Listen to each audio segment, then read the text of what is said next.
अंधेरे कमरे में भूत का साया रात गहरी हो चुकी थी। रिया अकेले अपने पुराने घर में बैठी थी। बिजली गुल हो गई थी और केवल एक मिट्टी का तेल का दिया कमरे में रोशनी दे रहा था। अचानक रिया को एक ठंडी हवा महसूस हुई। धीरे धीरे उसने कमरे के कोने में एक काला साया देखा। रिया डर के मारे कांपने लगी। उसने हकलाते हुए पूछा, कौन है वहां?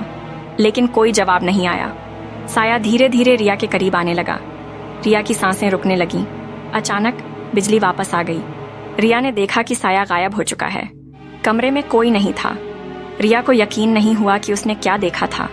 क्या वह सचमुच में एक भूत का साया था? उस रात रिया को नींद नहीं आई। उसे बार बार वही काला साया दिखाई दे रहा था।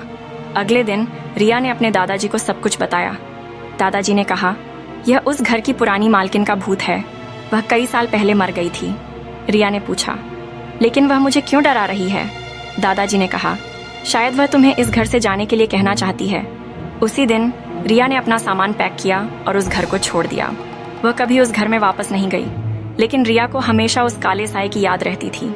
क्या रिया ने सचमुच में एक भूत देखा था? यह एक रहस्य है जो आज भी अनसुलझा है।